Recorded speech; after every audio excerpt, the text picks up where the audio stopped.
अमीश देवगन और आप देख रहे हैं वीकेंड का सबसे भरोसेमंद कार्यक्रम ये देश है हमारा।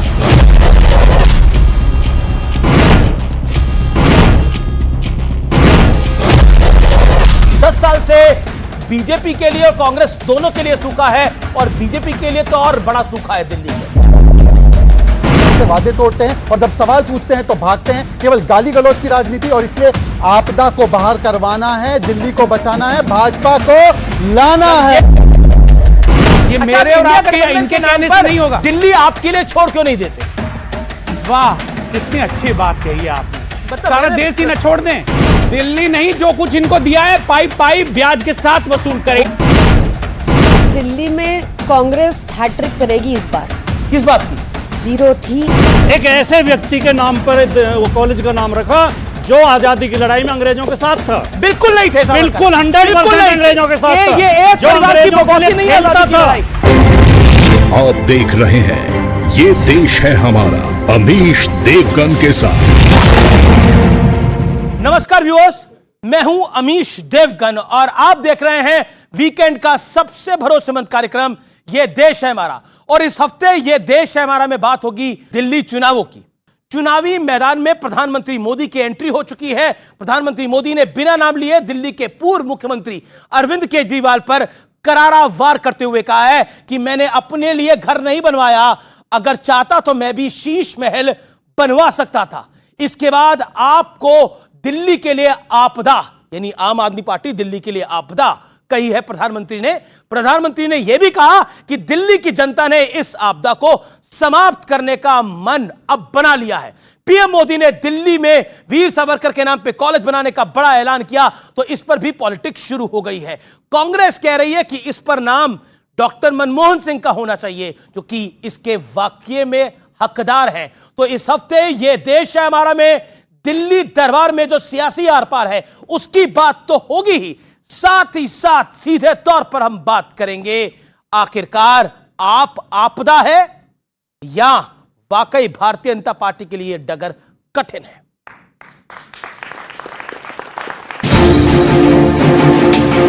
आपदा को नहीं सहेंगे, बदल के रहेंगे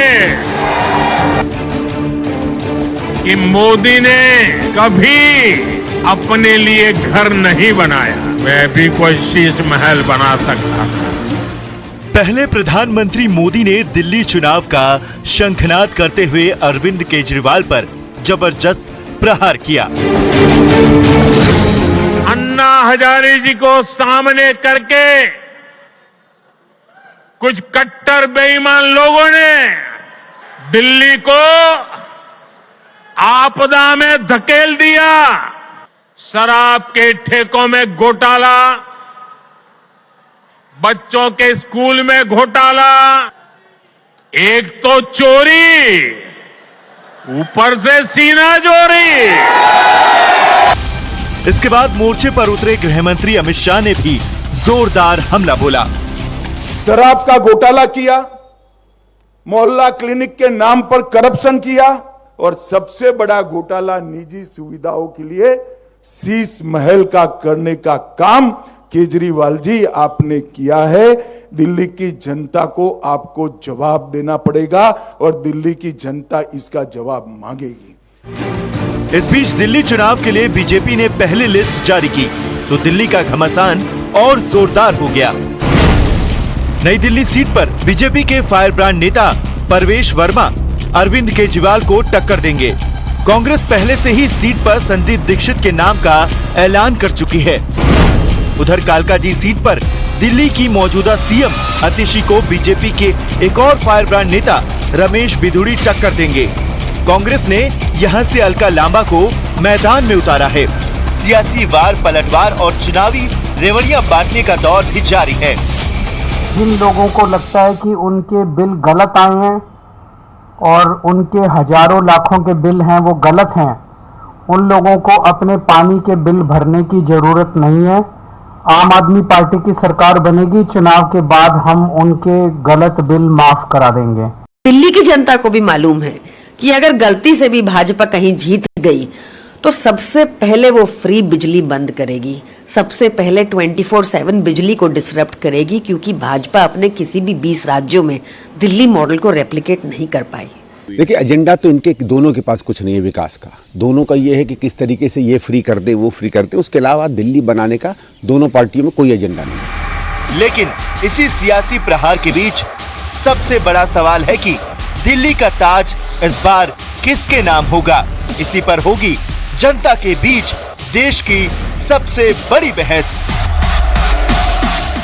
और अब आज की चर्चा के बड़े मुद्दे मैं आपको बता देता हूं। आज के मुद्दे क्या है? क्या दिल्ली के लिए आपकी सरकार आपदा है? पहला बड़ा मुद्दा। दूसरा बड़ा मुद्दा, बीजेपी के मुकाबले के लिए सॉफ्ट हिंदुत्व की राह पर आम आदमी पार्टी है, जैसा कांग्रेस भी कह रही है कि बीजेपी के लक्ष्य कदम पे चलने का प्रयास कर रही है। और मुफ्त की रेवड़ियां क्या टैक्स भरने वालों के लिए एक बड़ा धोखा है? और कांग्रेस की कमजोरी ही आम आदमी पार्टी की असली ताकत है। तो ये चार बड़े मुद्दे हैं। जनता जनार्दन, ये युवा मित्र मेरे यहां पर हैं, जोरदार तालियां इनके लिए। और मेरे साथ आज जुड़ रहे हैं शहजाद पूनावाला, भारतीय जनता पार्टी के कद्दावर प्रवक्ता, उनका अभिनंदन है। प्रियंका कक्कड़ है, आम आदमी पार्टी के नेत्री है, प्रवक्ता है, जोरदार तालियों से उनका अभिनंदन है। दुष्यंत नागर है, जाने माने राजनीतिक विश्लेषक हैं और अक्सर अपनी बातों के लिए जाने जाते हैं। मेरे साथ राजकुमार भाटी है, प्रवक्ता समाजवादी पार्टी के, जिन्होंने ऐलानिया कहा है कि दिल्ली में केजरीवाल ही आएगा इस बार। और आप तमाम लोगों का अभिनंदन है, लेकिन आप आपदा हैं। प्रियंका कक्कड़, बताइए क्या कहेंगी? 60 सेकंड आपके। देखिए अमीश जी, वो नाम भी लेने से घबराए तो चुनाव में कितना घबराएंगे ये तो साफ है ही। आपने देखा, उन्होंने स्कूलों की बात की, मुझे बहुत अच्छा लगा। अरविंद केजरीवाल जी ने कहा था कि मैं वादा करता हूं एक दिन मोदी जी को असली स्कूल में भी बिठाऊंगा। मुझे खुशी हुई इस बात की कि उन्होंने स्कूल पर चर्चा की, पर इस बात का दुख है कि फिर उन्होंने ऐसे झूठ बोले कि दिल्ली को उन्होंने स्कूलों के लिए फंड दिया। ऐसा कुछ नहीं हुआ। दे सकते थे। जो 37 लाख बच्चे स्कूलों से ड्रॉप आउट हो गए, खासकर यूपी के बच्चे, तो वहां क्यों नहीं कर पाए? वहां तो इतना पैसा देते हैं वो। पूनावाला, आप आपदा क्यों लग रही है? क्योंकि 10 साल से बीजेपी के लिए और कांग्रेस दोनों के लिए सूखा है, और बीजेपी के लिए तो और बड़ा सूखा है दिल्ली के अंदर। सबसे पहले क्योंकि ये प्रथम डिबेट है ग्रेगोरियन कैलेंडर के 2025 की, तो मैं चाहता हूं कि एक नई संस्कृति को अपनाया जाए। पहले मैं अपने सरकार के द्वारा दिल्ली के लिए काम गिनाऊंगा। हिस्ट्री में कोई डिबेटर ऐसा नहीं करता। पहले मैं अपने काम गिनवाऊंगा। मोदी जी ने 10 सालों में 60,000 करोड़ के हाईवे दिए। Delhi Mumbai highway, Delhi Meerut highway, Amritsar Katra highway, Delhi Jaipur highway, eastern western peripheral expressway, metro का 4th फेज के लिए 13,000 करोड़, फेम की 400 इलेक्ट्रिक बसेस, 8,000 करोड़ हॉस्पिटल्स के लिए, 8,000 करोड़ यमुना की सफाई के लिए, 1,000 करोड़ दिल्ली सरकार को, 3,000 करोड़ यूनिवर्सिटीज के लिए, 3,700 करोड़ पेंशन के लिए, 1,600 घर हैंड ओवर कर दिए, 30,000 हमने आवास दिए, national war memorial, Pragati Maidan tunnel, Ambedkar memorial, free ration, 72 lakh लोगों को जन औषधि केंद्र में 90% के डिस्काउंट पे मेडिसिन। अब मेरा अधिकार बनता है कि 10 साल जिसकी सरकार रही उससे मैं कुछ सवाल पूछूं। आपने 10 साल पहले कहा था लटकते तार मुक्त दिल्ली करेंगे, मोदी जी ने रोका। आपने कहा था पॉल्यूशन मुक्त दिल्ली करेंगे, मोदी जी ने रोका। आपने कहा था यमुना जी में डुबकी लगाऊंगा 2025 तक, मोदी जी ने रोका। 24 घंटा साफ पानी सबके घरों में आएगा, आया क्या? आपने कहा था वाटर लॉगिंग मुक्त करेंगे, वाटर लॉगिंग मुक्त तो हुई नहीं। 3 बच्चे हमारे आईएएस प्रिपेयर करने वाले मर गए। 500 नए स्कूल के नाम बता दीजिए, 24 नए यूनिवर्सिटीज के नाम बता दीजिए, 24 नए हॉस्पिटल के नाम बता दीजिए, और बाकी सब छोड़ दीजिए। पंजाब में सरकार ने 1,000 रुपए प्रति महिला को देने का वादा किया था, नहीं दिया। अब मैं आपको बताता हूं, देखिए मैं तो समझता हूं कि बाकी सब छोड़ दो, मैं आपको तस्वीर दिखाता हूं। ये है साबरमती फ्रंट और ये साबरमती रिवर। राघव चड्डा भी एक बार गए थे वहां पे, तो किनारे गए थे और आचमन किया पानी का, और उन्होंने वहां पे पूजा अर्चना की। पर यह है यमुना जी की स्थिति, जहां पर हमारे पूर्वांचल के समाज छठ पूजा भी कर नहीं पाए। यमुना जी साफ हुई या यमुना जी और प्रदूषित हुई? दिल्ली हाईकोर्ट ने रोक लगा दी यमुना जी पर छठ करने के लिए। तो यह दिखाता है कि कैसे वादे तोड़ते हैं और जब सवाल पूछते हैं तो भागते हैं। केवल गाली गलौज की राजनीति, और इसलिए आपदा को बाहर करवाना है, दिल्ली को बचाना है, भाजपा को लाना है। आप कह रहे हैं भाजपा को लेके आना है, आपदा को बाहर करना है। मैं दुष्यंत नागर पे जाऊंगा। दुष्यंत नागर, आप इस गेम में वोट कटवा है, ये मैं नहीं कह रहा। आप इस गेम के अंदर जिसे कहते हैं आप किसी की तरफ नहीं खेल रहे, आप वोट कटवा है, ये मैं नहीं कह रहा, ये आम आदमी पार्टी कह रही है कि वोट कटवा पार्टी है कांग्रेस पार्टी। चलिए, आम आदमी पार्टी ने जो कह दिया उसके लिए धन्यवाद। लेकिन मैं आम आदमी पार्टी के यहाँ वरिष्ठ प्रवक्ता मौजूद हैं, इनसे पूछना चाहता हूं कि 2013 से पहले आपके पास था क्या? भारतीय जनता पार्टी के पास तो जो वोट बैंक है वो ही था, लेकिन आपके पास तो सब कुछ कांग्रेस का है। समर्थन कांग्रेस ने दिया, आपकी पहली बार सरकार बनवाई, आपने जितने लीडर्स हैं आपके यहाँ उसमें ज्यादातर कांग्रेस के, महाबल मिश्रा से लगा के एक से एक मैं पूरी नाम गिनवाने लगूंगा तो बहुत समय निकल जाएगा। वोटर हमारा है, लेकिन आपने उनको क्या दिया? आज आजादी के 77 वर्ष पूरे होने के बाद भारत की 100 करोड़ से अधिक आबादी जो दलित और पिछड़ों की है, उनके लिए आपने क्या किया? इंडिया अलायंस का गठन हुआ हो या कांग्रेस के साथ गठबंधन हुआ, उसका बेस है बापू और डॉक्टर बाबा साहब अंबेडकर का चिंतन, उनका विजन। लेकिन आपने उनके लिए क्या किया? आपने हर जगह अंबेडकरवादी और बापू के जो अनुयायी हैं उनको हरवाने का काम किया। तो इंडिया गठबंधन में वो आपको रास्ता दिखा रहे हैं, बोले निकलिए। चलिए, इंडिया गठबंधन देश की जनता का गठबंधन है और जो जनता की बात उठाएगा उसका लीडर होगा वो। ये मेरे और आपके इनके कहने से नहीं होगा। दिल्ली आपके लिए छोड़ क्यों नहीं देते? वाह, कितनी अच्छी बात कही है आपने। मतलब सारा देश ही ना छोड़ दें। हाँ जी, इनके लिए सारा देश ही ना छोड़ दें। क्या ये बापू के सपनों का बोझ उठाने के लिए इनके कंधे तैयार हैं? क्या अंबेडकर के विजन को आगे लेके चलने के लिए ये मजबूत है इनका हृदय? क्या ये वंचितों को, पिछड़ों को, दलितों को, आदिवासियों को जो दिल्ली में रह रहे हैं, जी जी जी, उनको कास्ट सेंसस करा के जी ओबीसी वर्ग को बढ़ा के आरक्षण देने के लिए तैयार हैं? तो अब दिल्ली छोड़ने के मूड में नहीं है इस बार। दिल्ली नहीं, जो कुछ इनको दिया है पाई पाई ब्याज के साथ वसूल करेंगे। Okay okay okay. Sandeep Dikshit तो बार बार कह चुके हैं, लेकिन आप वैसे तो इंडिया अलायंस में है, लेकिन आपने अपना घोषित अघोषित समर्थन आम आदमी पार्टी को दे दिया है। 50 सेकंड आपके। नहीं, मैं 50 सेकंड में एक दूसरा गंभीर मसला उठाना चाहता हूं जी। अगर मोदी जी के दिल में महिलाओं के प्रति, पिछड़ों के प्रति, दलितों के प्रति, बहुसंख्यक समाज के प्रति जरा सी भी करुणा, दया और सम्मान होता तो इस कॉलेज का नाम सावित्रीबाई फुले के नाम पर रखा जाना चाहिए था, क्योंकि वो महिला थी जिन्होंने पहली बार, अच्छी बात है आपने कही, महिलाओं की शिक्षा के लिए दरवाजे खोले जी। और इसके बदले में अमीश जी, मैं बहुत गंभीर बात कह रहा हूं और ज्यादा समय भी नहीं ले रहा। बिल्कुल बिल्कुल। इसके बदले में जातिवादियों ने, सामंतवादियों ने जो उनका अपमान किया, उनके ऊपर गोबर फेंका, कीचड़ फेंका, पत्थर फेंके, उनकी हत्या का प्रयास किया, उस बहादुर महिला को नमन करते हुए मोदी जी को इस कॉलेज का नाम सावित्रीबाई फुले के नाम पर रखना चाहिए था। लेकिन उन्होंने एक ऐसे व्यक्ति के, उन्होंने एक ऐसे व्यक्ति के नाम पर रखा। सावरकर ने वो नहीं किया। पानी की मुझे बोलना नहीं दे रहे हैं। बिल्कुल बोलने दे रहा हूं। मोदी जी ने एक ऐसे व्यक्ति के नाम पर वो कॉलेज का नाम रखा जो आजादी की लड़ाई में अंग्रेजों के साथ था। बिल्कुल नहीं थे, बिल्कुल 100% अंग्रेजों के साथ था। ये एक जो अंग्रेजों को नहीं खेलता था, अंग्रेजों की लड़ाई नहीं करता था और बाकी लोगों ने लड़ी। देखिए, बाकी लोगों का सम्मान है, लेकिन सावरकर वहां पर लड़ाई लड़ रहे थे। ओके ओके, शहजादपुरा वाला।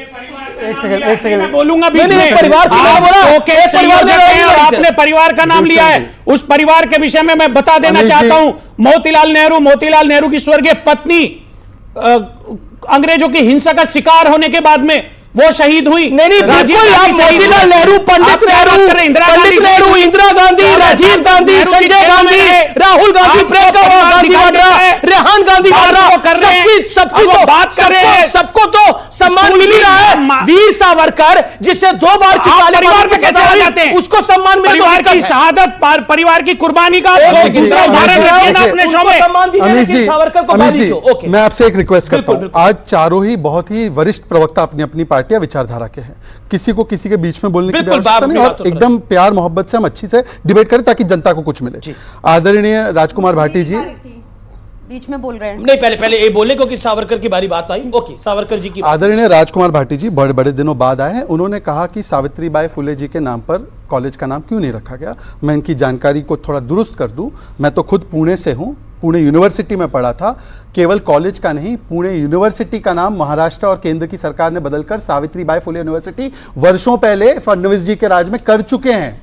ये सावित्रीबाई जी के नाम पे कॉलेज नहीं, यूनिवर्सिटी का नाम, और वो भी कौन सी यूनिवर्सिटी? पुणे यूनिवर्सिटी, सबसे अच्छी यूनिवर्सिटी माने जानी। दूसरी बात, पर सर समय, और मेरे बड़े भाई है और वो बड़े दिनों बाद आए, मैं नमन करते हुए पैर में उनके बैठते हुए मैं उनसे पूछना चाहता हूं, इसी उत्तर प्रदेश में जहां रिकॉर्डिंग हो रही है, भीमनगर का नाम बदला गया, कांशीराम नगर का नाम बदला गया, अंबेडकर नगर का नाम बदल कर रखा गया, छत्रपति शाहू जी नगर का नाम बदला गया, रमाबाई नगर का नाम बदला गया। 8 दलित आइकॉन के नाम पर जो जिले थे उनका नाम बदलने का कुकर्म समाजवादी पार्टी ने किया। और केवल इतना ही नहीं, अंबेडकर जी की मूर्ति के बारे में आजम खान ने बोला कि यह लैंड ग्रैबिंग का प्रतीक है। अब मैं साहब आपसे जाता हूं कि बाबा साहब अंबेडकर जी को जिन पार्टियों ने 50 साल तक 40 साल तक भारत रत्न से देने का काम नहीं किया, और जिन लोगों ने यहां पर नाम बदले, सहारनपुर के मेडिकल कॉलेज का, कानपुर के मेडिकल कॉलेज का अंबेडकर जी के नाम पर क्यों बदला गया? बोलिए राजकुमार भाटी जी, बोलिए राजकुमार भाटी।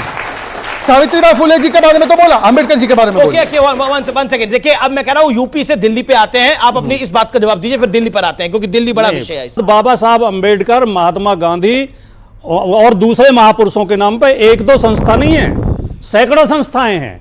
किसी के नाम पे अगर एक संस्था, ये इलाकों के नाम आपकी सरकार ने बदले थे कि नहीं बदले थे? जिलों के नाम बहुत बड़े दलित हितक और चिंतक बन रहे हैं, लेकिन आपके शासन में आपने क्या कर्म किए हैं? हाँ, नहीं कर्म कांड बोलिए, कांड बोला, कर्म नहीं, कांड। जिलों के नाम स्थानों के नाम पर होते हैं। अच्छा, इसमें तकनीकी मामला। अच्छा, तकनीकी मामला। यस, और वहां के नागरिकों ने बाकायदा, मुझे लग रहा है कि निर्वाचित संस्थाओं ने नहीं पर अच्छा, मतलब आपने इतने महान दलित नेताओं के, चिंतकों के इलाकों के नाम बदलकर आपने दूसरे नाम पे कर दिए, लेकिन आपने बोला वो दूसरे एंगल से होते हैं। मैं दूसरे एंगल पे आऊंगा, लेकिन मैं दिल्ली पे आता हूं। एक सेकंड, दिल्ली पर आता हूं। देखिए, प्रधानमंत्री मोदी ने आज कहा कि मैं भी अपने लिए शीश महल बनवा सकता था, लेकिन मैंने गरीबों के लिए घर बनवाए हैं। यह डायरेक्ट अटैक है अरविंद केजरीवाल पर और उनके मकान पर, जिसको शीश महल, जहां पे खुलजा सिम वाले पर्दे हैं, जिसमें ऑटोमेटिक सिस्टम है पूरा, और कांग्रेस भी उसी श्रेणी में हमला बोल रही है। मुझे लगता है जो इंसान कहता है कि उनकी 56 इंच का सीना है और बहुत बोल्ड है, उनको नाम लेकर बोलना चाहिए था। छुप के इसलिए बोले क्योंकि उनको पता है कि वो घर किसी का पर्सनल घर नहीं है, वहां पे अब अरविंद केजरीवाल जी भी नहीं रहते। उनको पता है कि खुद के लिए उन्होंने 20,000 करोड़ का घर बनवा लिया सेंट्रल विस्टा में, उसकी बात उन्होंने नहीं की। आप इनके झूठों पे आती हूं। इन्होंने बोला कि 8,000 करोड़ यमुना सफाई के दिए, झूठ बोल रहे हैं। आप लोग सब गूगल करके चेक कर लो, झूठी पार्टी है, ऊपर से नीचे तक झूठ के अलावा कुछ निकलता नहीं इनके मुंह से। दूसरा सुनिए, इन्होंने झूठ बोला। आज कितने घर दिए? 1500 से भी कम दिए ना, अच्छी बात है, चलो इनको याद तो आया। 2 लाख लोगों को इन्होंने बेघर किया है झुग्गियां तोड़ के, पिछले साल में ही, बाकी सालों का नहीं बता रही, सिर्फ 2023 में 2 लाख लोगों को इन्होंने बेघर किया है झुग्गियां तोड़ के। जिनके घर ये जाते हैं, खाते हैं, फोटो खिंचाते हैं, अगले दिन उनकी झुग्गी तोड़वा देते हैं। ऐसे है भाजपाई। इन्होंने बात की, प्रधानमंत्री मोदी ने बात की और इन्होंने रिपीट की कि 90% मेडिसिन हम फ्री, 90% मेडिसिन सस्ती। हमारी मेडिसिन फ्री है भाई, हम पैसे ही नहीं लेते अपने सरकारी अस्पतालों में। तुम कह रहे हो कि हम थोड़े से लेंगे, हमारा बेटर है, ऐसा नहीं है। आज आपको लगता है शीश महल बनवाना गलती थी? देखिए, शीश महल है ही नहीं। जब कोविड से लोग त्रस्त थे तब मकान बन रहा था। नहीं, ऐसा ये सारा दुष्प्रचार है। मैं आपको सिंपली बता देती हूँ। देखिए, वहां पर क्या मकान तो बना हुआ है उधर? वो घर 1952 में लास्ट टाइम रेनोवेट हुआ था। उस घर की छत, अरविंद केजरीवाल जी के माँ बाप के कमरे की छत गिरी थी, तब रेनोवेशन हुआ। उस घर में दफ्तर भी बना दिए गए। घर में दफ्तर भी बने स्टाफ के लिए। ओके, वो कह रहे हैं कि छत गिर गई थी, इसलिए ये करना। बताती हूँ इनके लोगों के एक दिन का ट्रैवल, इनकी पार्टी, एक दिन का ट्रैवल, इनका नेता है 10 लाख रुपए travel every day. Okay, 80 crore के घर है, 20,000 करोड़ का तो मोदी जी का अपना घर है जहाँ वो रह रहे हैं। मोदी जी का तो अपना घर कोई नहीं है। सीएम का अपना घर कौन सा है? सीएम का अपना घर कौन सा है? इनका हो गया, इनको संतुष्ट। नहीं, बात बता दूं। एक करके अब आपने बोला, आपने 2.25 मिनट बोला। कोई समस्या नहीं, हम अच्छे संस्कार का परिचय देंगे। आप अरे अच्छा, ये तो महाराष्ट्र से दिल्ली आए ना बेटर अपॉर्चुनिटीज के लिए, महाराष्ट्र नहीं रह पाए ना, वो भी तो एक पॉइंट है ना। क्या महाराष्ट्र का अपमान कर रही है? नहीं, एक सेकंड, छत्रपति शिवाजी महाराज के प्रदेश का अपमान किया जा रहा है क्या? नहीं, महाराष्ट्र का अपमान किया जा रहा है क्या? वैसे मैं बता दूं, मैं रहता उत्तर प्रदेश में हूँ, मैं रहता उत्तर प्रदेश में, काम दिल्ली में करता हूँ, पार्टी का कार्यालय दिल्ली में होता है। अब सुन लीजिए, देखिए, इलाज कराने में लोग उत्तर प्रदेश और हरियाणा से दिल्ली आते हैं। दिल्ली में आप थोड़ी आ रहे हैं। एक सेकंड, अमी जी, यही मानसिकता है। ये अरविंद केजरीवाल दिल्ली में पैदा हुआ क्या? हरियाणा से है ना, चौथा आया उसके गांव में। बेटर अपॉर्चुनिटीज के लिए बेटर, तो कांग्रेस की सरकार दे नहीं पाई अपॉर्चुनिटी, तब पैदा हुए, तब ये कांग्रेस की सरकार नहीं है। देखिए, मैंने प्रियंका जी आपके बीच में एक भी शब्द नहीं बोला। अमित जी, मैंने प्रियंका जी के बीच में एक भी शब्द नहीं बोला। बोल रहे थे अमित जी, अगर मैंने बोला हो, आप बीच में नहीं बोले, आप बीच में नहीं बोले। ओके, 50 सेकंड आप क्या बोली? हाँ, अभी इन्होंने कहा कि हमने 1952 का घर था, इसलिए छत गिर रही थी माँ बाप के सिर पर, इसलिए छत बनाने के लिए हमने रेनोवेशन करवाया। Ultra smart slim TV 64 lakh, free standing luminaire 10 lakh, ओसाडा full body massage chair 4 lakh, recliner sofa 10 lakh, 8 recliner sofa 10 lakh, Bose के लाउड स्पीकर 4 लाख का एक, 60 रेफ्रि 70 लाख का steam oven 9 lakh, 50 litre microwave oven 6 lakh. पड़ी जाती है क्या है? देखिए जी, जी। एक सेकंड अमित जी, मैंने डिबेट में पहले पर आप गरम नहीं, पर ये लिस्ट कांग्रेस भी लेके घूम रही है। ओके, ये देखिए एक सेकंड मैं आपसे एक रिक्वेस्ट, बिल्कुल आपकी बात आपने मुझे बोला पहली डिबेट है, अच्छे तरीके से बिल्कुल अच्छे तरीके से होनी मैंने चाहिए। ना राजकुमार भाटी को डिस्टर्ब किया ना मैंने बिल्कुल आपको कोई डिस्टर्ब नहीं करेगा। क्या मेरी बात या भाजपा की बात आप नहीं चाहते तो आप बता दो, हम चले जाते हैं। सोफा गिनवा रहे हो, मोदी जी चारपाई पर सोते हैं क्या? उनके घर में सोफा नहीं है? अमित जी ये तरीका ठीक नहीं है। प्रधानमंत्री आवास में सोफा नहीं है कि बेड नहीं है, सॉरी मैंने टीवी नहीं है, एसी नहीं है, क्या चीज नहीं है? प्रधानमंत्री आवास सारी मर्यादाओं का पालन फालतू टाइम खराब कर रहे हैं आप। एक सेकंड नहीं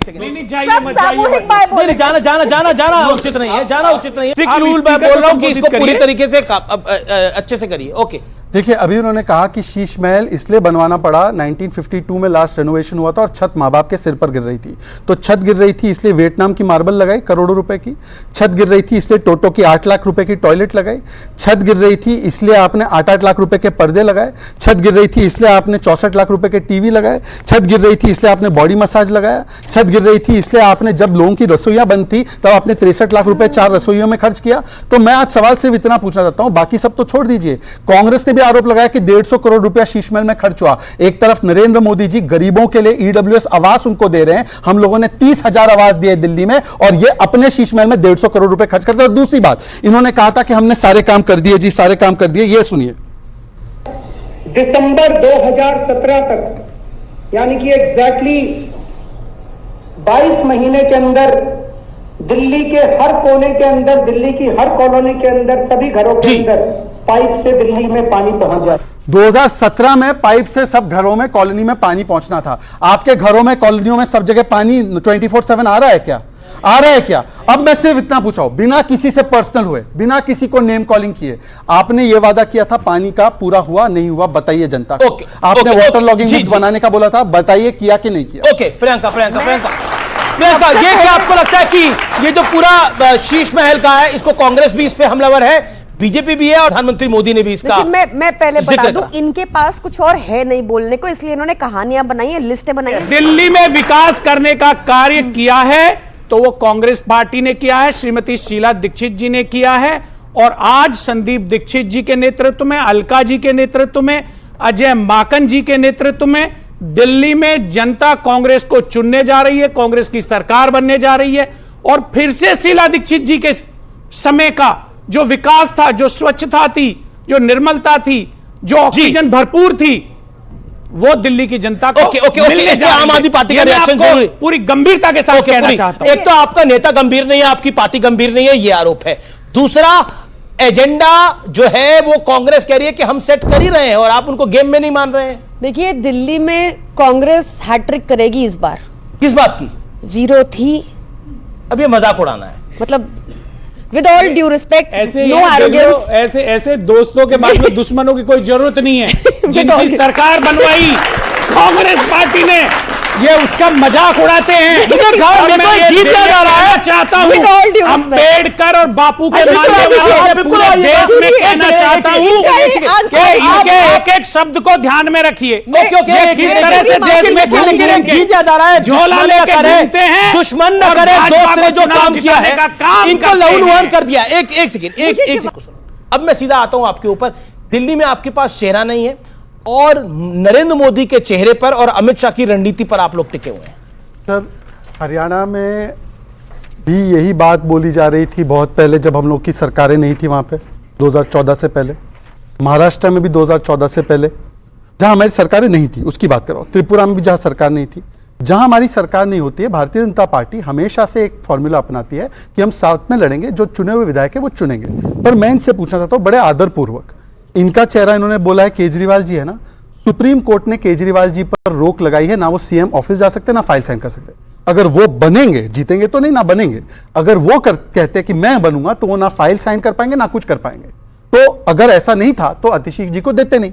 और ये बात मैं नहीं कह रहा हूं, ये बात कांग्रेस भी कह रही है। अब कांग्रेस तो इनके साथ 3-4 महीने पहले थी। दूसरी बात, अभी इन्होंने पोल्यूशन पर कितना ज्ञान दिया? मैं तो पर्सनली त्रस्त हूं, हम सब लोग त्रस्त हैं, और मुझे भी समझ नहीं आता कि मैं दिल्ली के लिए कुछ कर सकता हूं, मैं पंजाब के लिए कुछ कर सकता हूं, मैं और क्या करूं? अभी देखिए, ये यहां पर गिना रही कि हमने तो बहुत अच्छा साफ कर दिया। केजरीवाल बोले मैं तो पर्सनली त्रस्त हूं, मैं क्या कर सकूं। हाँ, तो ये इनका पार्टी है। प्लीज, अब मेरी आखिरी बात, इन्होंने आंबेडकर जी की बात की। आंबेडकर जी के नाम पर 2019 में इन्होंने एक स्कीम चालू की कि दलित बच्चों को 500 बच्चों को 5 साल में ये लोग विदेश भेजेंगे। बिल्कुल। मैं चुनौती देता हूं, ये आपको केवल इतना बता दे कि उस स्कीम के तहत कितने दलित बच्चों को विदेश भेज दिया। कितने बच्चों को विदेश भेजा अभी बताएंगी? हमारी आम आदमी पार्टी की शिक्षा नीति के तहत ही आज दलितों के बच्चे ही डॉक्टर, विधायक और ये सब नहीं करना, डॉक्टर, विधायक, ये सब हमारी शिक्षा नीति की वजह से हो रहा है। हमारी शिक्षा नीति, ये नीति आयोग का कहना है। कितने बच्चे गए, बच्चे बताइए ना यार। इसी साल 1400 बच्चे तो नीट ही क्लियर किए। नहीं, कितने बच्चे विदेश गए? सारे पिछड़े कितने बच्चे विदेश गए? वो पिछड़े 1400 बच्चे विदेश वाली नीति इस साल लाए हैं हम, आपको तो पता ही है बात। आंबेडकर इस बार लाए हैं। जो आप कह रहे हैं वो जय भीम योजना है, वो अलग है। वो स्कॉलरशिप फॉर, उसमें कितने गए? स्कॉलरशिप विदेश जो बच्चे गए आपने बोला विदेश वाला। अभी सुनिए 2-3 स्कीम्स है, आप उन सबको क्लब कर रहे हैं, ठीक है। अभी जो बच्चे गए थे फ्रांस, वहां से एक्सचेंज प्रोग्राम में पढ़ के आए, जो भाजपा अपने किसी स्कूल में नहीं कर पाई। इनके स्कूल बंद हो जाते हैं। नहीं, रुक जाइए, अभी मैं 2-3 बातें बता दूं। भाजपा अगर इतनी मजबूत है तो दिल्ली में ये तो या तो भागने मत दीजिए। अभी अम्बेडकर जी का नाम लिया है। अमीश जी, मैं रिक्वेस्ट कर रहा हूँ। अमीश जी, मैं आपसे रिक्वेस्ट कर रहा हूँ, मैं इनसे बात कर रहा हूँ, मैं आपसे रिक्वेस्ट कर रहा हूँ। मैं पानी पे जवाब दूंगी। 25 second. Arvind Kejriwal ji is a true statesman. उन्होंने खड़े होकर बोला कि मेरे 3 ड्रीम प्रोजेक्ट हैं जो मैं पूरे नहीं कर पाया। उन्होंने बोला कि मैं यमुना को पूरी तरह साफ नहीं कर पाया, लंबा प्रोजेक्ट है, बीच में प्रॉब्लम्स आई, नहीं कर पाया। उन्होंने बोला कि पानी चाहे 99.6% लोगों के यहाँ नल जल पहुंच गया है, पर उसको और साफ मीठा करूंगा, आरओ को भी खत्म करूंगा। कैसे करूंगा? उन्होंने राजेंद्र नगर की एक कॉलोनी में प्रोजेक्ट लॉन्च कर दिया और करके बताया कहां से सारे पानी के सोर्सेस करेंगे। तीसरा उनका ड्रीम प्रोजेक्ट है कि दिल्ली की सारी सड़कें यूरोपियन स्टैंडर्ड की होंगी। ऐसा थोड़ी है कि पीएम मोदी ने कहा था 2022 तक सारी यूएस जैसी होंगी और नहीं किया तो भूल गए। हम कह रहे हैं हमने कहा था और इसमें थोड़ा विलंब रह गया। आपको लगता है कि आपने बोला कि यूरोप जैसी सड़कें होंगी, दिल्ली की सड़कें अभी यूरोप की तरफ एक आध कोई बनी हुई है तो बताइए जरा, हो क्या ये लोग? बिल्कुल, बहुत सारी हमने करी है। एक बताइए। आप लोधी रोड की तरफ चले जाइए, वो सारी दिल्ली गवर्नमेंट की बनाई हुई है। जो चौड़ी वाली रोड्स हैं सारी दिल्ली गवर्नमेंट की बनी हुई है। वो तो मदन लाल खुराना के टाइम से ऐसी है। नहीं, ऐसा नहीं है, ऐसा नहीं है। नहीं, बिल्कुल लोधी रोड दिल्ली में आता है। ओके शहजाद, तो फिर ऑडियंस के सवाल अब आप खड़े करिए, सवाल रेडी है। मात्र 10 second, okay 10 second, then audience मात्र 10 सेकंड। अमीश जी, अमीश जी, मात्र 10 सेकंड। इसे पूछे रोहिंग्या को क्यों बसाया दिल्ली में? अमीश जी, आप डिबेट को इधर उधर मत होने। इधर-उधर कैसे रोहिंग्या बसा रहे घुसपैठ? अमीश जी, मैं इस पर जवाब, अमीश जी उस पे आऊंगा, मैं वोटर पे आएंगे, फर्जी वोटर पे आऊंगा, मैं फर्जी वोटर पे आऊंगा। एक सेकंड शहजाद बोलिए, आप अपनी बात को बोलिए।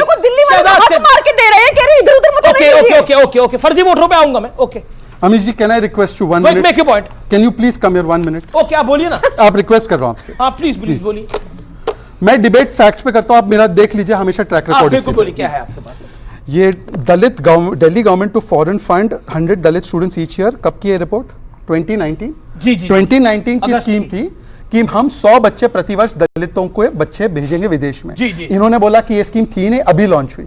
ये इतना बड़ा झूठ बोलते हैं, ऐसे ही झूठ। अब 2 साल कोविड आ गया, इसमें नहीं था क्या? 2 साल कोविड आ गया, तो बाकी के 3 साल में कितने भेजे? बाकी के 3 साल में कितने भेजे? देखिए सर, मैं आपसे रिक्वेस्ट कर रहा हूं, मैं आपसे एक रिक्वेस्ट कर रहा हूं।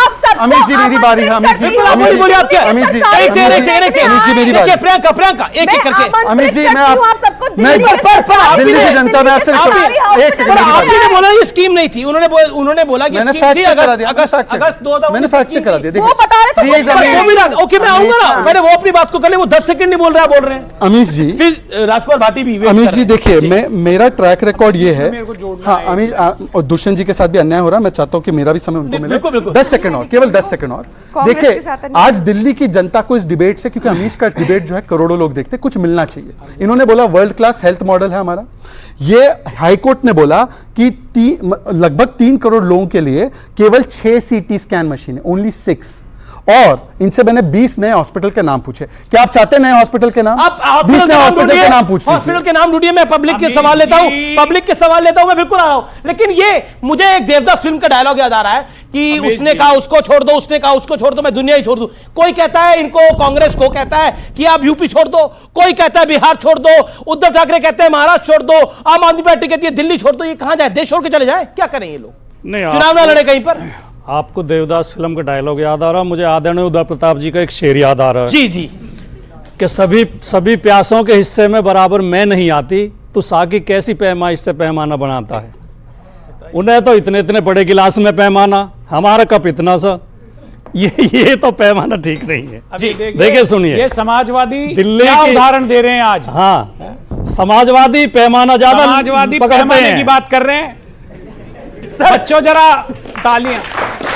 सर खैर, इसमें कोई संदेह नहीं है कि दिल्ली में केजरीवाल की सरकार ने काम किया है और शिक्षा और स्वास्थ्य के क्षेत्र में तो बेहतरीन काम किया है। और केजरीवाल ने जो काम किए हैं वे सारे वो काम है जिससे आम आदमी को लाभ हुआ है, और आम आदमी केजरीवाल के पक्ष में, इसमें कोई संदेह नहीं है। अभी कुछ वादे ऐसे भी रह गए होंगे जो पूरे नहीं हुए होंगे, लेकिन केजरीवाल के वादे याद दिलाने के लिए शहजाद भाई को बार बार वीडियो निकालने पड़ रहे हैं। जनता को याद नहीं है, लेकिन अगर एक चेहरा देखें की तो पता लगेगा। अभी मोदी जी का चेहरा डाले पता लगा है, मोदी जी का चेहरा जब भी टीवी पे आता है, यजमान के बाद आपने पूरी डिबेट में मुझे 10-20 सेकंड ना 1 मिनट बोले आप, उसमें भी आप बोलने नहीं देंगे। बोलिए। मोदी जी का तो चेहरा देखते ही उनके वादे याद आ जाते हैं तुरंत। 15 लाख, 2 करोड़ नौकरी, 35 रुपए लीटर डीजल, डॉलर की कीमत रुपए के बराबर हो जाएगी। थे वादे नहीं थे? काला धन खत्म हो जाएगा, आतंकवाद खत्म हो जाएगा, गंगा को साफ कर दूंगा। मैं आया नहीं हूं, मुझे गंगा ने बुलाया है। जो इतने बड़े झूठ बोले जिन्होंने, वो वादे याद दिला रहे हैं। राजकुमार भाटी जी ने नौकरी और रोजगार का सवाल उठाया। क्लेम्स रिपोर्ट आरबीआई की आई है। यूपीए के जमाने में 2.9 करोड़ जॉब्स इन 10 इयर्स, आज के जमाने में 18 करोड़ जॉब्स पिछले 10 साल में हुए। मतलब औसतन 1.8 करोड़ जॉब्स आप उठाकर चेक कर लीजिए। जहां पर ग्रोथ रेट ऑफ जॉब्स होती थी 6%, आज 36% है। लोएस्ट अनएम्प्लॉयमेंट रेट है। और ईपीएफओ का डेटा भी देख लीजिए। अगर मैं कोई भी बात गलत बोल रहा हूं, अभी क्या भी फैक्ट चेक कर लीजिए। क्लेम्स आरबीआई रिपोर्ट पर देख लीजिए। और ये अपना काम नहीं गिनवा पा रहे हैं। वो दिल्ली की सरकार कह रहे हैं, वो कह रहे हैं दिल्ली की सरकार के साथ टिक मार्क है, बेहतरीन काम कर रही है दिल्ली की सरकार। ओके शांत और बता दो रेलवे में भर्ती कब हुई? तथ्य के साथ बोलते हो। सबका बताऊं। अरे शहजाद भाई, मैं पूछ रहा हूं, रेलवे की डिबेट है, रेलवे में भर्ती कब हुई? तो मैं रेलवे का बताऊं। अब सुनिए, पोस्टल विभाग में कब हुई? अमीश, रेलवे की डिबेट है, बिल्कुल आप अपनी बात फौज में परमानेंट भर्ती कब हुई? सब बता रहा हूं। दिल्ली की सरकार को टिक मार्क दे रहे हैं और कह रहे हैं जॉब दे रहे हैं। दिल्ली की सरकार को टिक मार्क दे रहे हैं, बेहतरीन काम किया। मेरा सवाल कक्कड़ जी से है, वो आज ब्लू में है और थोड़ा फ्लैशबैक में ले जाना चाहता हूँ। एक बार अरविंद केजरीवाल के पास भी एक ब्लू वैगनार होती थी जो आजकल दिखती नहीं है, जो उन्होंने कहा था कि मैं कभी भी अपनी गाड़ी को नहीं छोड़ूंगा। और आप ये बताइए कि अगर आज वो ब्लू वैगनार आ जाती है तो क्या आपकी सीटें बढ़ेंगी? और ये आप जवाब ना दीजिएगा कि सीएम का प्रोटोकॉल होता है। जी ठीक है। मोदी जी स्कूटर में चलते हैं, मोदी जी स्कूटर में चलते तो प्रॉब्लम नहीं है।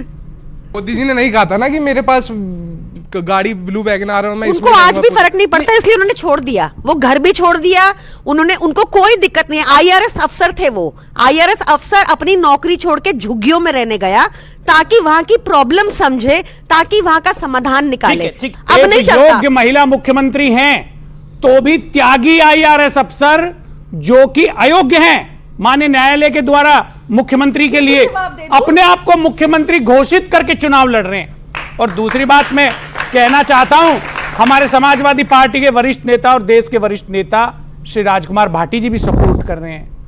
विकास हो गया दिल्ली में, एम्स के बाहर परिवारजन नहीं है, रोगियों के रोगी पड़े हैं। सेंट्रल गवर्नमेंट का संस्थान है, अंधेरे में पड़े हैं, ठंड में पड़े हैं, ठंड में पड़े हैं। उसी रिपोर्ट में रोगी पत्रकार ने कहा है कि काश दिल्ली की सरकार प्रदेश में अच्छे अस्पताल होते। लेकिन अरविंद जी, मुलायम सिंह यादव को क्या कहते थे, सबसे छुपा नहीं है। रैन बसेरों का निर्माण, पत्रकार ने कि रैन बसेरे का निर्माण करने का कार्य राज्य सरकार का है। आपका सवाल क्या, बोलिए। सर हमारा सवाल पुणे वाला सर से है कि 2014 से बीजेपी केंद्र सरकार में आ रही है, लेकिन दिल्ली की जनता उसको क्यों नहीं चुन रही है? क्यों नहीं चुन रही है? अच्छा सवाल है।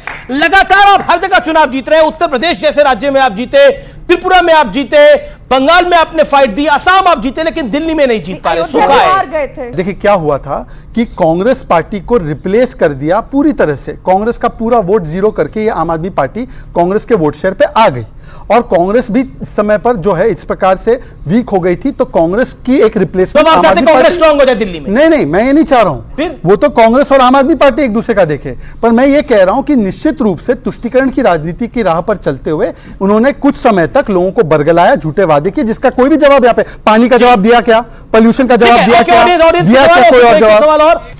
चुनाव आते टाइम ये नेता जो वादे करते हैं, सरकार बनाने के बाद ये वादे भूल क्यों जाते हैं? ये तो सभी नेताओं के लिए सवाल है, तो जोरदार तालियां इस सवाल के लिए। ओके, आपका क्या पॉइंट है, बोलिए।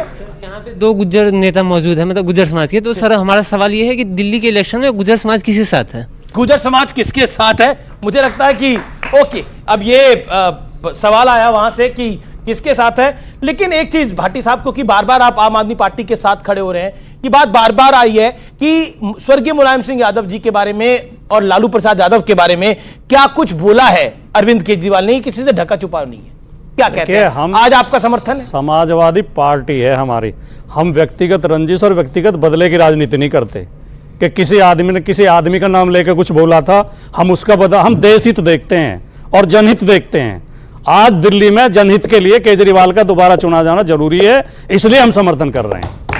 ओके, एक सेकंड। अरविंद केजरीवाल ने कहा कि पीएम मोदी पे पलटवार किया है कि 10 साल आम आदमी पार्टी ने काम किया है, इतने काम किए हैं कि घंटों लग जाएंगे बताने के लिए, और बीजेपी अपने वादे पूरे उन्होंने नहीं किए हैं, इसलिए बौखलाहट है ये। लेकिन बटेंगे और कटेंगे के पोस्टर दिल्ली में लग गए हैं। सीधे तौर पर भारतीय जनता पार्टी के नेता प्रवक्ता ने ये पोस्टर लगवाए हैं, बटेंगे तो कटेंगे की वापसी दिल्ली के अंदर हो रही है महाराष्ट्र के बाद।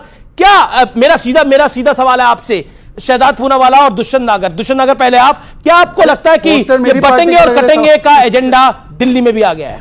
देखिए, भारतीय जनता पार्टी हर मोर्चे पे विफल हो चुकी है। अभी आंकड़े आए हैं, $711 बिलियन का विदेशी कर्ज हो गया है, और देश की आर्थिक स्थिति कैसी है वो किसी से छुपी नहीं है। रही बात कांग्रेस की दिल्ली में, मैंने कई बार कहा है, इनके पास सब कुछ हमारा है, नेता, वोट, कैडर, सब। अब जब 11 साल इनको देख लिया, ये सही परफॉर्म नहीं कर पाए, अंबेडकर और गांधी की चिंतन को, उनके विजन को आगे नहीं ले जा पाए, तो वो वोटर हमारे को ही आना है सारा। ओके, बटेंगे और कटेंगे पे प्रियंका, मैं आ रहा हूं आपके पास। प्रियंका, बटेंगे और कटेंगे। देखिए, इनके पास मुद्दा नहीं है, सीएम चेहरा नहीं है, इनके पास एक इशू है, हिंदू मुस्लिम कर लो, इनको ना किसी और से काम है, कोई मतलब नहीं है। जैसा उन्होंने बताया, इस बात में मैं कांग्रेस के साथ सहमत हूं। मैन्युफैक्चरिंग ड्रॉप हुई है, देश का रुपया गिरा है, आप जॉब्स उठा लें तो गिरी हैं, महंगाई बढ़ी है। सिर्फ दिल्ली एकमात्र राज्य है जहां आपको सबसे कम महंगाई है आज के देश में, क्योंकि यहाँ एक पढ़ी लिखी ईमानदार सरकार है, सबसे लीस्ट। ये रहा आंकड़ा, इनका आंकड़ा है। पढ़ी लिखी मुख्यमंत्री को कंटिन्यू नहीं करना चाहते हैं। दिल्ली में ये भी आंकड़ा, महिला मुख्यमंत्री रहे कि नहीं रहे दिल्ली में? वो कह रहे महिला मुख्यमंत्री रहे नहीं रहे दिल्ली के अंदर? वो महिला मुख्यमंत्री खुद चाहती है कि चौथी बार भी अरविंद केजरीवाल बने। ओके, हम भी ये चाहते हैं। महिला मुख्यमंत्री खुद चाह रही है चौथी बार भी अरविंद केजरीवाल बने। ओके, शहजाद पूनावाला। अमित जी, इन्होंने अभी कहा कि हम हिंदू मुस्लिम कर रहे हैं क्योंकि हमने ये नारा दिया, एक रहेंगे, सेफ रहेंगे, बटेंगे तो कटेंगे, जो हम बचपन में भी कहते थे कि united we stand, divided we fall. पर मेरा बड़े आदर पूर्वक अखिलेश जी ने अभी एक बयान दिया है, क्योंकि उनके साथ में दोनों, शिवलिंग मुख्यमंत्री के घर में ढूंढो, मठाधीश माफिया, ये भी उन्होंने कहा।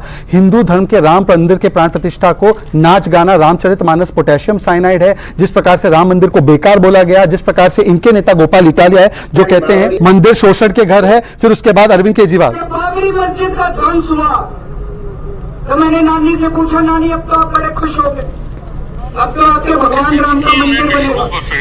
विस्की में विष्णु बसे, विस्की में। अमित जी, मेरी बारी है, इस प्रकार से अलाउड नहीं होना। आप अपनी बारी। अमित जी, मैं सिर्फ इतना कह रहा हूँ। अमित जी, उन्होंने पूछा ना, मैं उसका भी जवाब दे दूंगा, उसका भी जवाब दे दूंगा। मैं सुन लिया, मैं जवाब दे दूंगा। नरेश अग्रवाल का जो बयान बता रही ना, नरेश अग्रवाल ने जब वो बयान दिया तब वो समाजवादी पार्टी में थे, निकाले नहीं गए। आज गोपाल इटालिया की पार्टी में, बताइए क्या स्टैंड है आपका? मनीष सिसोदिया ने बोला राम मंदिर नहीं बनना चाहिए, क्या स्टैंड है आपका? बाबरी मस्जिद के ऊपर बोला कि बाबरी मस्जिद भाग गई थी, रानी बहुत उदास थी, अरविंद केजरीवाल का क्या स्टैंड है आपका? बताइए। बताइए, केवल इधर उधर की बातें करनी है, केवल अपशब्द बोलना है, केवल डिस्ट्रैक्ट करना है और कुछ नहीं, काम नहीं बताना अपना। एक काम बताया क्या उन्होंने? 20 नए हॉस्पिटल के नाम बताइए, 20 नए हॉस्पिटल के नाम बताइए, 20 नए हॉस्पिटल के नाम बताइए, मांगिए 20 नए हॉस्पिटल मांगिए, मांगिए ना। देखिए अभी काम मैं बता रही हूँ। सबसे पहले तो ये बार बार यही पूछते हैं हॉस्पिटलों के नाम, आप चेक कर लीजिए जरा। बुराड़ी हॉस्पिटल 768 बेड कोविड के टाइम में खुला बुराड़ी में, सब गूगल करके अभी देख लो, ठीक है। कोविड में गायब थे कांग्रेस के नेता अनिल चौधरी, उनकी बारी है, उनकी बारी है। कोविड का नाम मत लीजिए आप। कोविड के दौरान कांग्रेस पार्टी का कार्यकर्ता दिल्ली में प्रवासी और अप्रवासी लोगों की सेवा में जुटा हुआ था। अरे कहीं जवाब दे इनका मौका नहीं था, ये डबल अटैक है एक तरह से। ओके, अब उनको 30 सेकंड दे दीजिए। देखिए आपको दिख ही नहीं रहा कि रूपानी जी को इस्तीफा देना पड़ा, उनकी मैनेजमेंट कितनी खराब थी गुजरात में। आपको बीजेपी का कुछ दिख ही नहीं रहा, जानती है देश की महान जनता जानती है। आपको नहीं दिख रहा कि ये नाम कटवा रहे हैं, आपको नहीं दिख रहा अनिल मासी वोट चोरी कर रहे हैं, आपको कुछ नहीं दिख रहा। कौन लड़ा था? अरे हमको सब दिखता है, हमारे लोग जाके सुप्रीम कोर्ट में लड़ते हैं। आप क्या बात कर रहे हैं? आपके टाइम मेयर चुनाव में वो हम लड़ते हैं। एक ही आवाज में कांग्रेस भी बोल रही है, बीजेपी भी बोल रही है, बसपा भी बोल रही है और भी कई सारे दल हैं, एनसीपी भी बोल रही है। उन सबका कहना है कि ये फर्जी वोटर कटने चाहिए। आप समझ नहीं रहे, बसाया इन्होंने है फर्जी, ये फर्जी वोटर। अच्छा एक बताइए, अगर फर्जी वोटर पे बीजेपी का स्टैंड है तो कांग्रेस उनके साथ क्यों है, बसपा उनके साथ क्यों है, एनसीपी उनके साथ क्यों है? क्योंकि इनको पता है कि ये जेन्युइन नाम कटा रहे हैं पूर्वांचली भाई बहनों के। और आपको कैसे पता है वो सारे जो वोटर कट रहे हैं वो आप ही के हैं? मेरे पास नाम आप ही के हैं वो। मैं आपको बता रही हूँ, पहले भाजपा ने अपने लोग नीचे भेजे, चिन्हित किया, उनसे पूछा कि तुम कौन सी पार्टी को वोट देते हो, ये पूछना भी अलाउड नहीं। अच्छा। वो बेचारे गरीब लोग, उन्होंने बता दिया कि कौन सी पार्टी को वोट देते, आगे चिन्ह लगा। 40 गज के मकान में, अच्छा एक सेकंड, 40 गज के 30 गज के मकान में 60 और 80 लोग, जहां पर वो लोग रहते ही नहीं है, वो कैसे पॉसिबल? मैं आपको दिखा रही हूँ, आप एक तरफा बात ना कीजिए। मैं एक तरफा नहीं, मैं फैक्ट बता रहा हूँ मैडम। मैं आपको बता रही हूँ फैक्ट। कायदे की बात करके तो एक तरफा। अरे मैं आपको बता रही हूँ, ये लोग जेन्युइन नाम कटा रहे हैं, ये लिस्ट मेरे पास पड़ी है। ये क्या कर रहे हैं इनके भाजपा नेता, एक बंदा अलाउड नहीं है लीगली, पर एक बंदा 11,018 एप्लीकेशन डालते थे नाम कटवाने की। कल देखिए इलेक्शन कमीशन ने संज्ञान लिया। देखिए उसमें तो कंफ्यूजन है कि संजय सिंह जी पहले कहां के वोटर थे, फिर कहां के हुए, फिर सुल्तानपुर के हुए, फिर कहीं और के हुए, उनकी धर्मपत्नी का भी जवाब। मैं अभी और एक प्रूफ दिखा रहा हूं। ये कह रहे हैं ना कि हमने रोहिंग्याओं को बसाया। रोहिंग्याओं को केजरीवाल सरकार ने लिखा था लेटर कि घर दीजिए, और ये सुनिए, ये आम आदमी पार्टी गवर्नमेंट ने कोविड में किसी और को राशन मिले ना मिले एफिडेविट दिया था कि हम राशन दे रहे रोहिंग्याओं को। और ये सुनिए, हरियाणा में रोहिंग्या मुसलमान का होगा सफाया, हरियाणा में कैसे घुसे? ठीक है, आप खुद बोलिए, आप खुद बोलिए, आप खुद बोलिए, जानबूझ के ये मत दिखाइए, ये दोनों मत दिखाइए, आप कैंडल क्या दिखाइए, खुद बोलिए। अब रोकिए पहले, दोनों सशक्त है, मैंने नहीं बोला, वहां आना पड़ेगा। देखिए दिल्ली चुनाव के अंदर मुझे लगता है बिल्कुल बिल्कुल 10 सेकंड आपको जान दो, 10 सेकंड मत कीजिए। Okay 10 second. हरियाणा में रोहिंग्या मुसलमान का होगा सफाया, नायाब सरकार लेगी सीआईडी की मदद। हरियाणा में कैसे घुस सकता है? प्रूफ दिखाओ ना दिखाओ, प्रूफ दिखाओ ना दिखाओ, प्रूफ दिखाओ ना दिखाओ, एक बार जोर से बोलो, प्रूफ दिखाओ, प्रूफ दिखाओ, प्रूफ दिखाओ। ओके ओके ओके ठीक है, एक सेकंड, शांत शांत शांत शांत। अब सोचिए कितना बड़ा झूठ। पूरी अरेस्ट होने चाहिए, बार बार वो कह रहे हैं। ओके जवाब जवाब जवाब। कि लोग जिस कैंप में रहते थे, 1 महीने का राशन और 10-10 हजार रुपया। ये अमातुल्लाह खान है, एक बार कंडेम करे। क्या एक्शन लिया आपने अमातुल्लाह खान पे, बताइए एक बार। ओके जवाब जवाब जवाब। ये हाइपर वेंटिलेट करने लग जाते हैं। देश में गृह मंत्री के पास है बॉर्डर सिक्योरिटी, हरियाणा में रोहिंग्या बसे। कल नयाब सिंह सैनी ने बयान दिया कि मैं हरियाणा से रोहिंग्या निकालूंगा। अरविंद केजरीवाल ने बसाया क्या हरियाणा में? और इन्होंने बहुत वीडियो चला ली है, एक वीडियो मुझे भी चला ली है। चलाइए चलाइए, ये मेरी वीडियो है ही नहीं, मोदी जी मैं केस करूंगा चैनल पे। नहीं है, फर्जी वीडियो है, देखिए ये भी बता रहे हैं, अभी इन्होंने बताया फर्जी वीडियो है, ये फर्जी है मैडम, आप फंस जाएंगी। कहाँ फंस जाएंगी? कर दिया केस, आपको ऑलरेडी एक केस है मेरा, ऑलरेडी एक केस पे बाहर। चलिए चलिए, 53 है। मैं बताइए वीडियो फर्जी है नहीं है वो विषय नहीं है, वीडियो फर्जी है या वीडियो फर्जी नहीं है वो विषय नहीं है। फर्जी वोटर नहीं होने चाहिए, फर्जी वोटर होने चाहिए। लास्ट कमेंट आपसे और भाटी जी से। ओके देखिए, बिल्कुल भी फर्जी वोटर नहीं होना चाहिए। ओके, फर्जी वोटर वाला जो पूरा मामला है, क्या ये बड़ा मामला नहीं है? उत्तर प्रदेश में हमने 2022 के चुनाव के बाद 18,000 एफिडेविट चुनाव आयोग को दिए थे, ठीक है, जो इन्होंने वोट काटे। ओके ओके, लेकिन चुनाव आयोग इनसे मिला हुआ है। ओके, ओके, इनके चुनाव खिलाफ आयोग मिला एक्शन हुआ लेते है नहीं। और आपका ये काम है, आप यूपी में भी ये काम करते आए हैं। लास्ट वर्ड आपका। ओके, इंडिया अलायंस में सपा सेकंड लार्जेस्ट पार्टी है कांग्रेस के बाद। इन्होंने कहा है हम कांग्रेस को इंडिया अलायंस से निकालेंगे। समाजवादी पार्टी का क्या स्टैंड है भाई ये तो बताइए, आप लोग तैयार हैं कांग्रेस को बाहर निकाले? इन्होंने तो पहले ही निकाल रखा है वैसे। निकाल रखा है, ठीक है, तोड़ दो इंडिया अलायंस। हम तोड़ने की और निकालने की राजनीति बताइए, अब इनका इन्होंने आप क्योंकि यहाँ पे ओके, लास्ट वर्ड मैं बिल्कुल आपके पास आऊंगा। देखिए, भाजपा में जितने लोग हैं सारे बेपेंदे के लोटे हैं। उनको पूछ लो काम क्या है तो उनके पास काम गिनाने को नहीं है। तुमने ये नहीं किया, तुमने वो नहीं किया। अरविंद केजरीवाल, आधी तुम्हारी भी है। लॉ एंड ऑर्डर की हालत, लॉ एंड ऑर्डर की हालत टेंपल के बाहर क्या हुआ, सिद्धू मूसेवाला के साथ क्या हुआ, मोहाली में क्या हुआ, पंजाब में क्या है भाई बताइए। ये सच नहीं सुन सकते, अपना सच वीडियो भी नहीं सुन पाए, अपना वीडियो भी नहीं सुन पाए। आप एक काम कीजिए ना, वो वीडियो पे केस करवा दीजिए। मैं क्यों कराऊं? तुम अरे बताइए, इतना बताइए। आप करो ना, डरपोक आप हो, कराओ। डरपोक कायर देखिए, कांग्रेस के सभी कार्यकर्ता और पदाधिकारी जो पूर्व में कांग्रेस को छोड़ के गए थे आम आदमी पार्टी में, वो सब घर वापसी कर रहे हैं और सत्ता की भी वापसी हो रही है। इनको भी ले जाओ, ये भी छोड़ के गए थे। ओके ओके, चलिए, बहुत बहुत शुक्रिया, बहुत बहुत शुक्रिया आज के कार्यक्रम में जुड़ने के लिए। तो दिल्ली के चुनाव का दंगल, यानी दिल्ली दरबार में यह सियासी आर पार और घनघोर होगा और जबरदस्त होगा और भयंकर होगा और भीषण होगा। लेकिन महत्वपूर्ण यह है, दिल्ली की जनता का, देश की आवाम का हक कोई नहीं मारना चाहिए, वो सबसे ज्यादा जरूरी है। तो फिलहाल ये देश है हमारा के आज के एडिशन में इतना ही।